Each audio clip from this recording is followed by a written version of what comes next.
जातस्य हि ध्रुवो मृत्युर्ध्रुवं जन्म मृतस्य च तस्माद् परिहार्ये अर्थे न त्वं शोचितुमर्हसि। हे कारण के जातस्य पैदा हुए को, ध्रुव जरूर, मृत्यु मृत्यु होगी, च और मृतस्य मरे हुए का, ध्रुवम जरूर, जन्म जन्म होगा। तस्मात् अतः अपरिहार्य, इस जन्म मरण रूप परिवर्तन के प्रवाह का निवारण नहीं हो सकता। अर्थे अतः इस विषय में तुम्हें तुम शोक न नहीं अरहसी करना चाहिए। अर्थात जातस्य हि ध्रुवो मृत्युर्ध्रुवम जन्म मृतस्य च। पूर्व श्लोक के अनुसार अगर शरीरी को नित्य जन्मने और मरने वाला भी मान लिया जाए तो भी वह शोक का विषय नहीं हो सकता। कारण कि जिसका जन्म हो गया वह जरूर मरेगा और जो मर गया है वह जरूर जन्मेगा।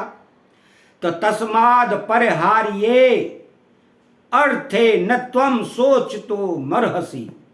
इसलिए कोई भी इस जन्म मृत्यु रूप प्रवाह का परिहार निवारण नहीं कर सकता, क्योंकि इसमें किसी का किंचित मात्र भी बस नहीं चलता। यह जन्म मृत्यु रूप प्रवाह तो अनादिकाल से चला आ रहा है और अनंत काल तक चलता रहेगा। इस दृष्टि से तुम्हारे लिए शोक करना उचित नहीं है। ये धृतराष्ट्र के पुत्र जन्मे हैं तो जरूर मरेंगे। तुम्हारे पास ऐसा कोई उपाय नहीं है जिससे तुम उनको बचा सको। जो मर जाएंगे वो जरूर जन्मेंगे, उनको भी तुम रोक नहीं सकते। फिर शोक किस बात का? शोक उसी का कीजिए जो अनहोनी होए। अनहोनी होती नहीं, होनी है सो होए। जैसे इस बात को सब जानते हैं कि सूर्य का उदय हुआ है तो उसका अस्त होगा ही, और अस्त होगा तो उसका उदय होगा ही। इसलिए मनुष्य सूर्य का अस्त होने पर शोक चिंता नहीं करते। ऐसे ही हे अर्जुन, अगर तुम ऐसा मानते हो कि शरीर के साथ ये भीष्म, द्रोण और सभी मर जाएंगे तो फिर शरीर के साथ जन्म भी जाएंगे। अतः इस दृष्टि से भी शोक नहीं हो सकता। भगवान ने इन 26वें और 27वें श्लोकों में जो बात कही है वह भगवान का कोई वास्तविक सिद्धांत नहीं है। अथ च पद देकर भगवान ने दूसरे शरीरी को एक मानने वाले पक्ष की बात कही है कि ऐसा सिद्धांत तो है नहीं, पर अगर तू ऐसा मान भी ले तो भी शोक करना उचित नहीं है। इन 2 श्लोकों का तात्पर्य यह हुआ कि संसार की मात्र चीजें प्रतिक्षण परिवर्तनशील होने से पहले रूप को छोड़कर दूसरे रूप को धारण करती रहती हैं। इसमें पहले रूप को छोड़ना यह मरना हो गया और दूसरे रूप को धारण करना यह जन्मना हो गया।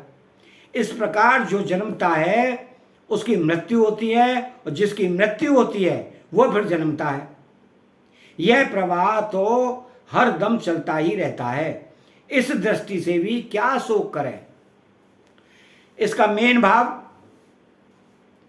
किसी प्रियजन की मृत्यु हो जाए, धन नष्ट हो जाए तो मनुष्य को शोक होता है। ऐसे ही भविष्य को लेकर चिंता होती है कि अगर स्त्री मर गई तो क्या होगा, पुत्र मर गया तो क्या होगा आदि।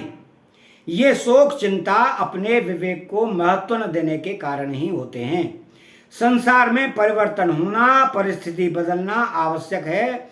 अगर परिस्थिति नहीं बदलेगी तो संसार कैसे चलेगा? मनुष्य बालक से जवान कैसे बनेगा?